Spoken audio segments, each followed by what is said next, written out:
Hoffmann bromide degradation, ये reaction पूरी important है विद मैकेनिज्म, मैकेनिज्म के साथ इंपॉर्टेंट है ना।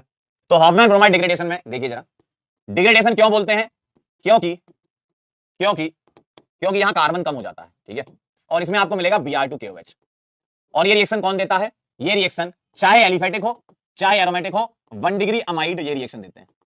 एलिफेटिक एरोमेटिक 1 डिग्री अमाइड से आपकी एलिफेटिक या एरोमेटिक अमीन बनती है 1 डिग्री, ठीक है। और इस रिएक्शन का नाम होता है पेज फाड़ रिएक्शन। पेज फाड़ रिएक्शन इसको बोलते हैं। क्यों बोलते हैं पेज फाड़ रिएक्शन, उसका कारण है क्योंकि इसका आंसर निकालना बहुत आसान है, इसका आंसर निकालना बहुत आसान है। पेज फाड़ रिएक्शन है, आंसर निकालना बहुत आसान है, आंसर आपके सामने नजर आता हुआ। अमाइड से अमीन बनता है, एक कार्बन कम का बनता है, इसलिए डिग्रेडेशन बोलते हैं। पेज फाड़ इसलिए क्योंकि आप पेज में इसको लिखेंगे, लिखिए जरा आप एक पेज में ऐसे लिखिए जैसे मैं लिखता जा रहा हूं, आप मेरे साथ लिखिए इसको, लिखिए जरा ऐसा पेज में, और पेज में ऐसे हाथ रख लीजिए, और जैसे ही मैं बोलूं, जैसे ही मैं बोलूं, बहुत बढ़िया, जैसे मैं बोलूं वैसे ही खींच देना, ठीक है, जैसे मेरा हाथ खींचे वैसे आप भी खींच देना। 1 2 3 आंसर देखिए जरा। तो यहां से क्या है, आप पेज में लिख के इसको खींच देते हो तो सी उड़ जाती है, उसके साथ पेज भी उड़ जाता है आपका, ठीक है, इसलिए इसको पेज फाड़ रिएक्शन का नाम दिया गया है अपने द्वारा। आंसर आ चुका है आपका, देखिए क्या करोगे, आंसर RnH2, देखिए। तो आंसर बनाना बहुत आसान है, एक कार्बन कम का बन चुका है। आइए अब मैं आपको इसकी, हाँ ठीक है, कॉपी बाहर फेंक गई है, बहुत बढ़िया आइए जरा मैकेनिज्म दिखा देता हूं मैं आपको, इसकी क्या कहानी होती है। यहां पर देखिए, आपको मिलेगा अमाइड, अमाइड को मैं ऐसे लिख सकता हूं कि 1 डिग्री अमाइड मिलेगा आपको, है ना। अब मुझे बताइए Br2KOH में बेसिक मीडियम है OH-, तो OH- H+ निकालेगा, बिल्कुल निकालेगा। क्या बनेगा, N नेगेटिव, जैसे गैब्रियल थैलिमाइड का आपका पहला स्टेप था, N पर H था, एसिड की तरह काम करेगा, ऐसा बनेगा, देखिए जरा। तो OH- ने H+ निकाल लिया, क्या बन गया, NH-।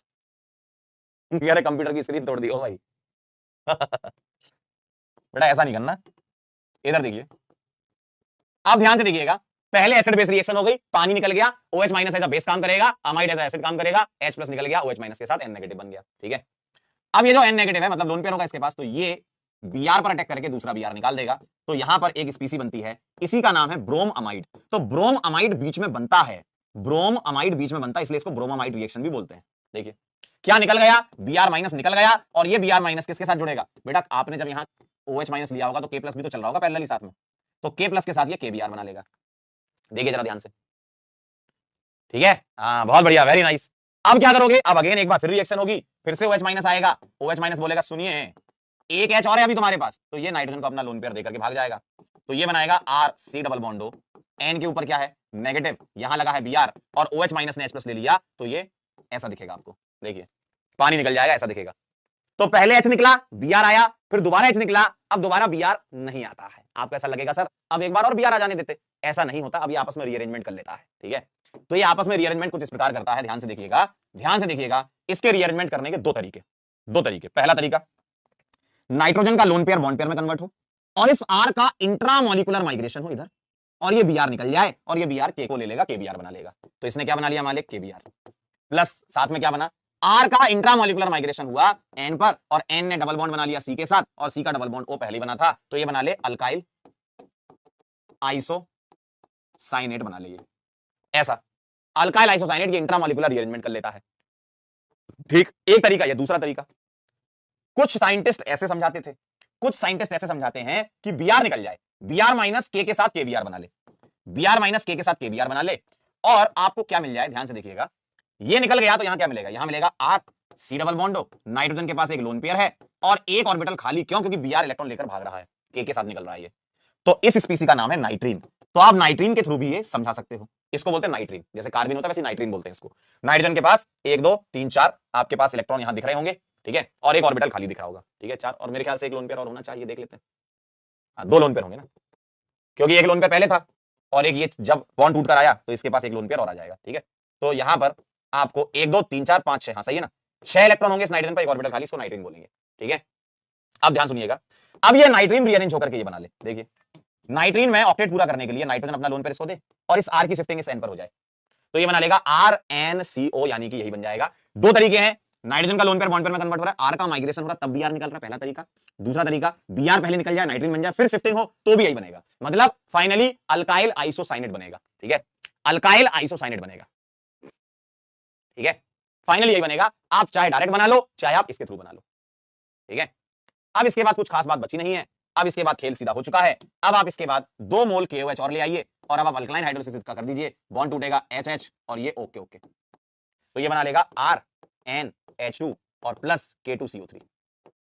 ठीक है, तो ये बन चुका है RNH2। समझ गए? बस ये कहानी है, नोट कर लीजिए, इसको लिख लीजिए इसे।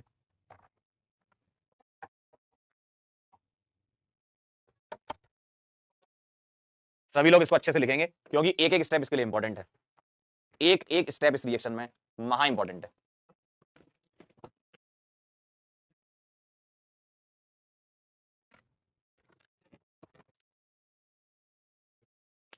समझे? कहीं अगर आपको लग रहा हो कि सर यहां दिक्कत आ रही है, ये समझ नहीं आ रहा, तो बताओ, मैं एक बार और एक्सप्लेन कर दूंगा क्योंकि ये इंपॉर्टेंट है।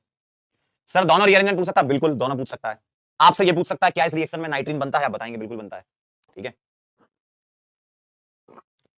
दोनों रिएक्शन मतलब चाहे इस्पात से जाओ चाहे इस्पात से जाओ, दोनों ही अप्रूव्ड है, कोई दिक्कत नहीं है, दोनों मैकेनिज्म ट्रू है।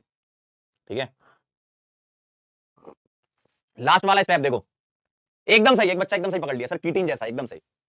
तो जैसा कीटीन था ना उसी टाइप का यही है ना, अल्काइल आइसोसाइनेट। ये दोनों बॉन्ड टूटेंगे, यहां H दोगे इलेक्ट्रोनेगेटिविटी के बेसिस पर, देखो जरा, देखिएगा जरा ध्यान से, यहां आप इलेक्ट्रोनेगेटिविटी के बेसिस पर इसको डेल्टा नेगेटिव इसको डेल्टा प्लस मान लोगे।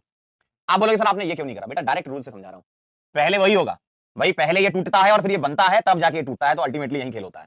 चलो मैं आपको अभी अगले पेज में दिखा भी देता हूं एक बार, ठीक है, एक बार देख भी लो। अल्टीमेटली यहां पर ये दोनों बॉन्ड टूटते हैं, यहां H और यहां ओके कर देंगे। अगले वाले में मैं आपको दिखा भी देता हूं, क्योंकि अल्कलाइन हाइड्रोलिसिस की मैकेनिज्म इंपॉर्टेंट नहीं है, मैकेनिज्म हॉफमैन ब्रोमाइड की इंपॉर्टेंट है, मतलब ये पूरी मैकेनिज्म इंपॉर्टेंट है, इसके बाद ये अलग मैकेनिज्म है अल्कलाइन हाइड्रोलिसिस। चलो मैं आपको दिखा देता हूं एक बार, ठीक है।